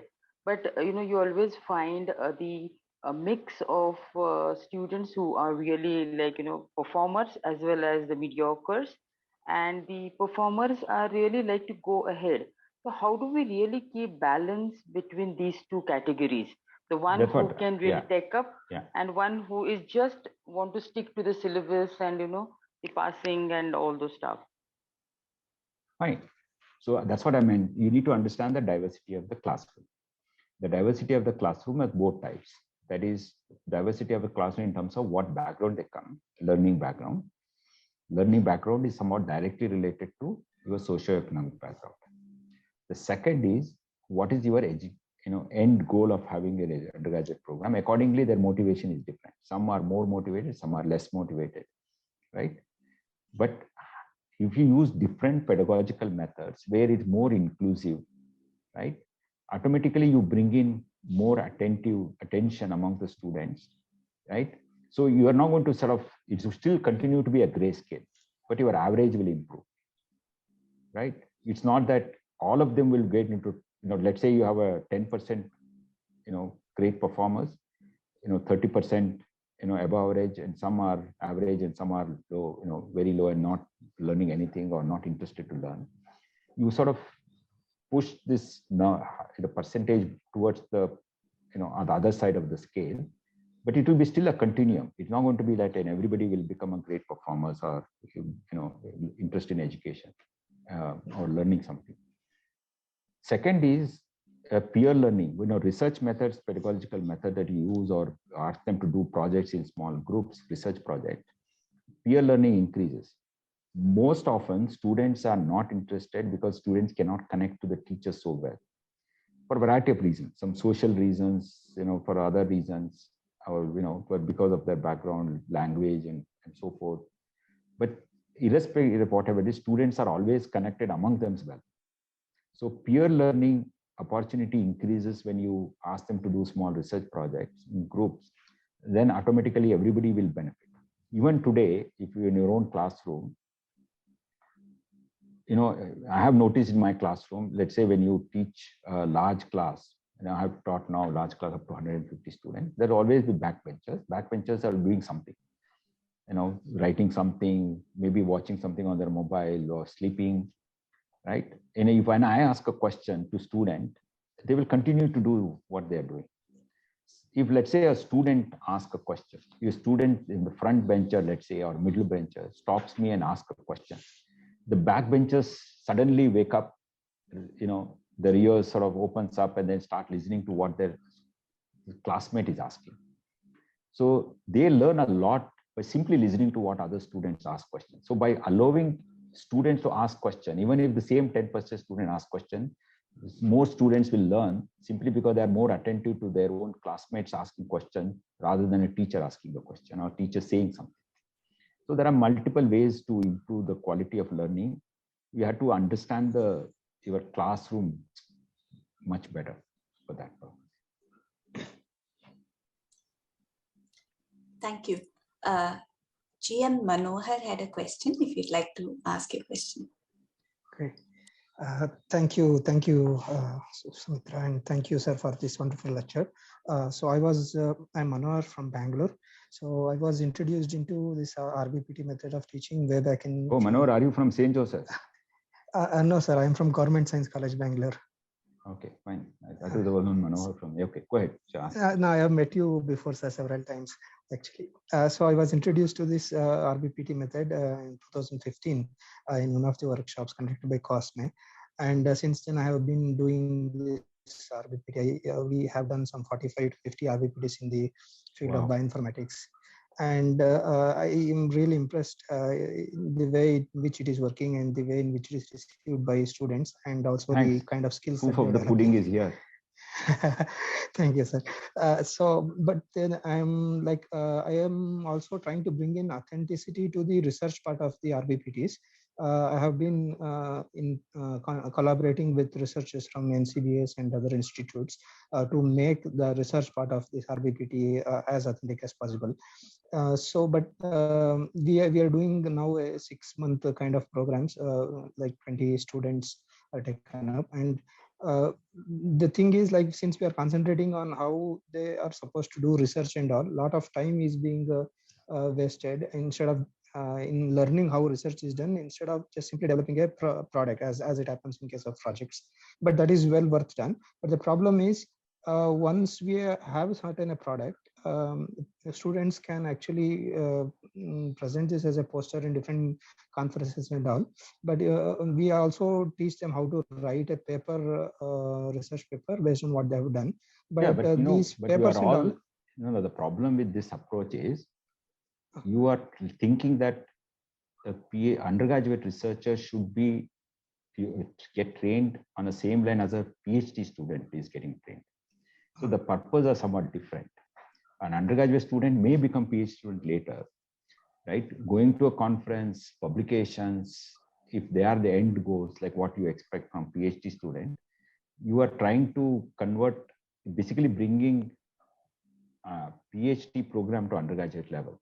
That's not the aim of undergraduate research. Undergraduate research it's to increase the conceptual learning and very different other skills that are required in their program. And those who are interested, they will come to PhD and they will continue to learn some of these things. Not necessarily that everybody should go to conference and learn how to present a paper, right? Yes. So we are actually trying to balance both, sir, like learning concepts and learning tools, and also finding questions on their own, learning how to read the papers in a collaborative setting, discuss it with others. So all these things are happening. Like it is mostly a pedagogical technique instead of a project. But there's also some authentic research that is being done. And we are also teaching them how to write this as a paper and other kind of skills like scientific writing and communication, PPT presentation as well at the end. So yeah, main thing is pedagogy only. But since they are also doing some authentic research, they are looking for publication also. But most of the papers, peer-reviewed papers, are like the research is authentic, but they say like it is not enough for them to publish it. So is it okay, I mean, ethically and otherwise also, to publish in any kind of journal that is willing to take this up? So there is actually, in the US, and in India also, there are a couple of journals. The Journal of Undergraduate Research, it's called, because there it's very clear that purpose of research is different, and what is the expected outcome is also not the same as what you expect in a professional research field. So the Journal of Undergraduate Research is, there are multiple such journals, could be a source for them to publish. It can be university itself can come out with its own journal, Journal of Undergraduate Research. And so that can be a way, do they take postgraduate? See, in liberal arts universities in the earlier days, every university used to have a journal of its own. And that's a place, the best of the poets and novelists and the story writers used to publish their work, creative work, right? And the best of the, for example, I don't know if the PC Acharya, Proful Chandra Acharya, who is famous chemist and policy maker and great freedom fighter too. He in 1876 wrote an article for a journal in Edinburgh, where he was doing his undergraduate program, right? And that even today we all read. It's a 23-page article, an essay on India before mutiny, India before and after mutiny. As a student, he was basically assessing what is India like before 1847 and after 1857. It's a fantastic, so that's actually a well-researched article. It's not simply his opinion. It's an article well-researched with lots of references of whatever the reference he could get hold of. And, this is also research. I mean, that's what you make sure that students do research as part of the curriculum. Finally, they are aiming for undergraduate degree, right? So, yes, sir. But educational outcome would be fantastic. Thank you, sir. Thank you for your question as well. Vaidya, if you'd like to. Thank you very much. That was actually very thought-provoking in terms of how we do or we try to guide students doing research. So, I mean, you emphasized a lot on bringing real-life examples to classroom as part of teaching or research, or how to do research, or even mentoring students. That approach seems to be oriented towards more sort of applied research, where you can show some kind of a immediate practical applications on an issue. But you also sort of talked about theoretical physics and how even in PhD research can take time.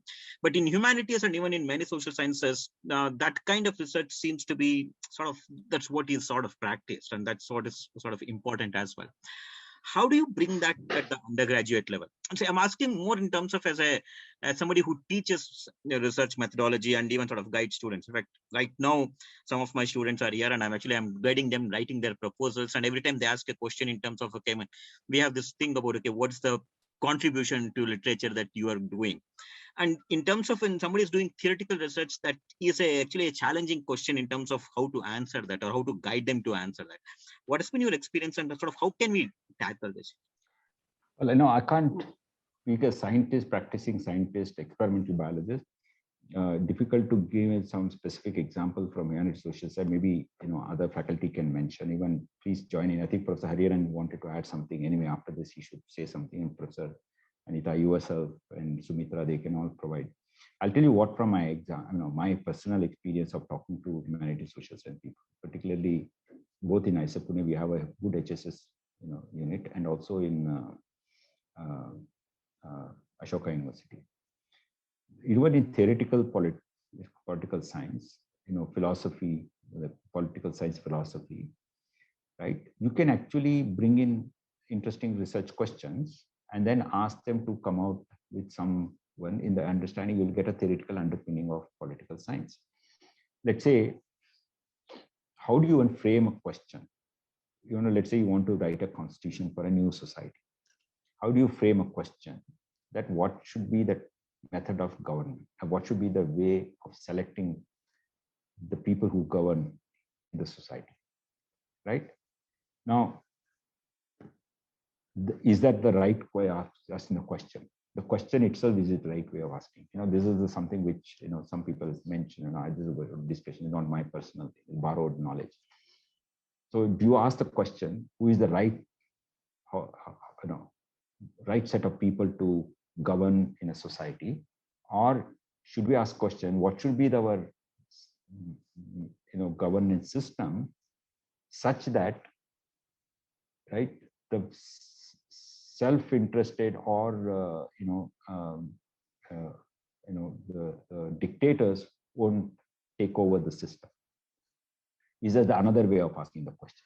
Is there a third way of asking the question? You can actually start asking the students should simply go on framing the questions. Many times that's what Socrates was trying to do most of the time. Simply ask questions, right? In the process, you go on framing the question, then sometimes the method of the logic of exclusion, you will sort of derive to only 3 or 4 questions will remain, to be answered or answerable or worth answering finally, right? So I'm sure there are many. For example, there's another, recently, right? So, the pandemic one, there was a lockdown. So what is the impact of lockdown on earning of women in the country, right? Now, is it simple research question, or is simply, a practical question, or simply a number game that you ask, or is there any theoretical, underpinnings to this kind of a question, right? So, there is, right, because you are basically trying to understand the social structure. How during a pandemic such as ours, where the people are talking very high, sort of high-end goals and equity and everything. Suddenly, when there is a disaster strikes, right? How do we respond in a society? To what extent it will sort of reflect our inherent biases? There are so many different ways one can actually bring in research questions, even in humanities and social science, even in these kind of things.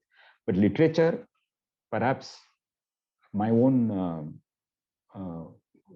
PhD, when I was doing my PhD in Cambridge, many of my Indian friends who were in history or in English literature and in such kind of studies, they also used to go to undergraduate classrooms to teach. Sometimes also simply sit in the undergraduate classes and then learn. They used to bring in a lot of interesting ones, right? For example, you can bring in research question when you teach Shakespeare or Charles Dickens or Bronte's sisters or whatever it is. So something which I use in my class when I teach methods of science or impact of science on society, For example, determinism, the Newtonian philosophy of determinism, how it has changed the society to a large extent particularly in the more proximal way in the English society, because that's where Newton made a bigger impact in the shorter time scale. And he slowly expanded to others, right? So you can do a comparative analysis of novels before Newton and after Newton. Be interesting, question you can ask your undergraduate students and see what is the impact of the Newtonian, the determinism on the way narratives are built. Actually, there is a clear evidence for this, and not simply asking a question for the sake of asking. But students can find out for themselves. So sorry, I'll stop. I think it's not my domain. I should not say too many things. I'll be falsifying myself very quickly. Professor Hariharan, you wanted to add something? Yes. Thank you. I just want to add to what Professor Shashidhara was saying. We have had very interesting responses, and I was reminded of a book that I had read some time back, which I loved teaching. It is titled The Fall of a Sparrow. This must be a text that is familiar to most of us, written by none other than our own birdman, Salim Ali. I was reminded of that first chapter in that book, where he talks about going to the barn and shooting what he thinks is a sparrow. And they cook it and they eat it. But then there was this little bird that fell down and they wanted to figure out what this was. So they were worried about halal meat. And this boy takes this bird to the BNHS and is open to this remarkable world of birds. And he comes back. He was, I think, about 11 or 12 years old at that time. He writes a little note on that experience, which was published by the BNHS then. What he had written was even prescribed for students to study. 12-year-old boy. We are talking about that innate curiosity that students or children have. And what is it that we do to promote that? Or what is it that we do to forget promoting it, to sustain it? Forget everything else. What is the atmosphere? What is the ambience that we give to ensure that that spirit of inquiry is sustained? It's not that you discover something that is earth-shattering, but at least there is a basic clarification that you have for yourself. It's an amazing read. I'm sure most of you would have read it. Please go back to read it. I happened to read it again. I reread it for the Board of Studies meeting that we had, where we designed a paper on ecology and literature. So I had suggested that we need to include something from Salim Ali, and I said we need to have that first chapter, first 11 pages, where he talks about the divine providence. There is this divine providence even in the fall of a sparrow. It's such a profound thing to say. So thank you very much. Thank you. Our students can definitely take that. Thank you, Professor Hariharan. Thank you for the recommendation as well, book recommendation. So could we take one last question? Well, it's two parts and it's related to the NEP. So it's from Vasudev Menon, who asks, thank you. Well, he first says, thank you, Dr. Shashidhara, loved the talk.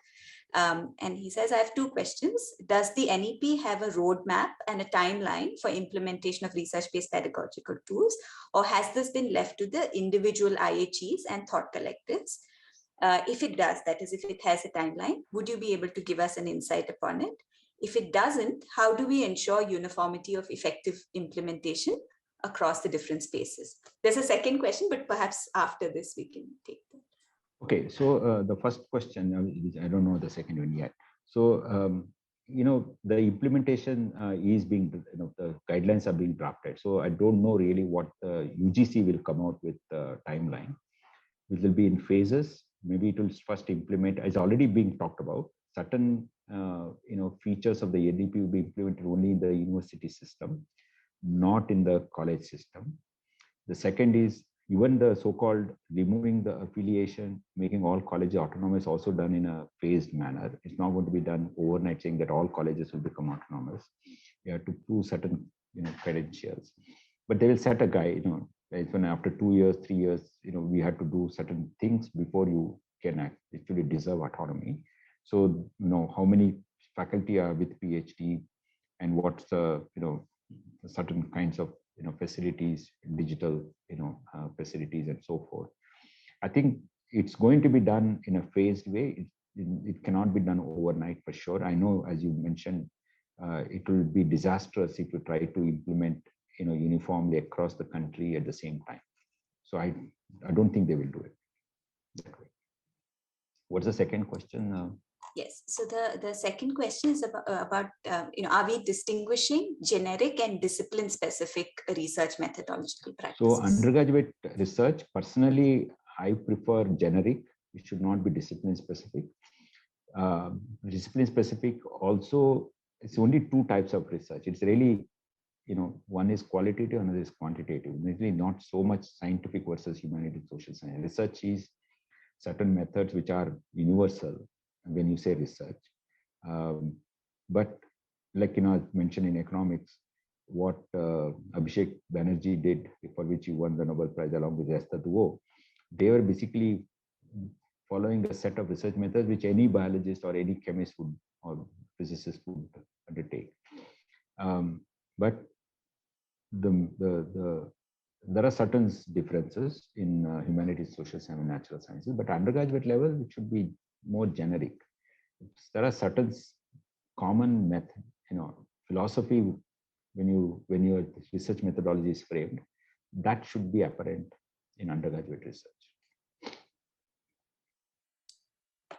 Thank you. I know I said that perhaps that's the last question. Could we take just one more, because we saw a hand up? If we could just, would you be okay? So sure. Varun Miflani, if you had your hand up, right? So if you could ask your question.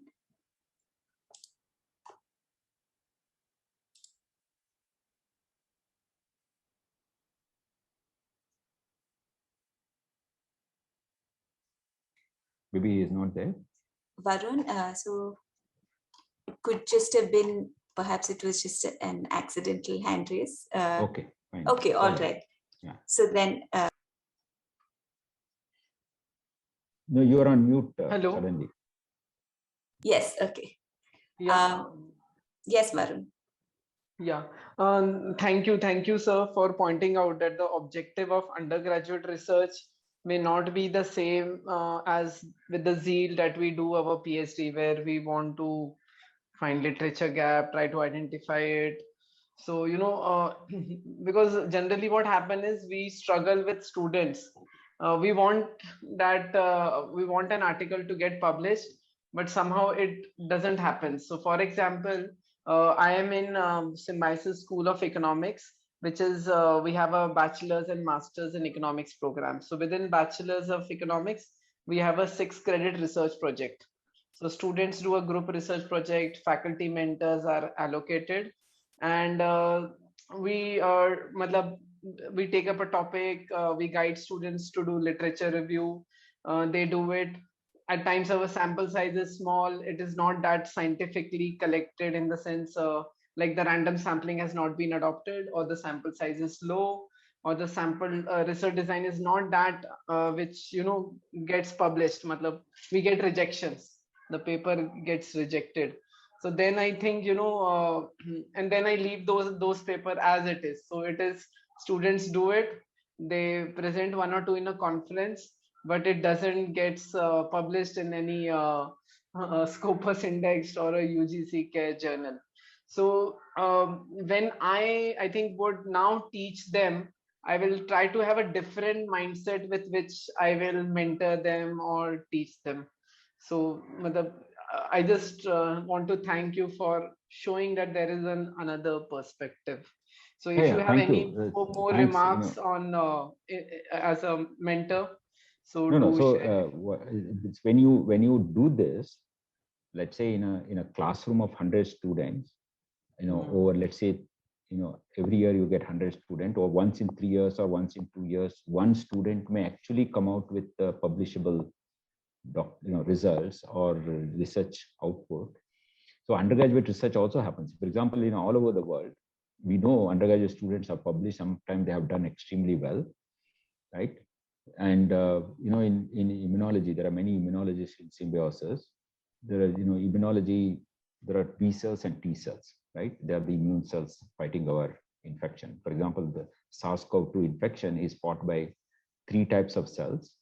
One are the innate immunity, what are called macrophages and so forth. And second is B cell receptors, and the B cells, and third is T cells. Long-term memory is by the T cells, and T cell receptor was discovered by an undergraduate student when in a lab where, for 3 to 4 years, 4 or 5 PhD students were searching for it. Undergraduate students happened to come to the lab, and it turned out to be that, certain kinds of, it could be simply a chance, an accidental or serendipity of the prepared mind, whatever you call. But, it happened. So it will happen.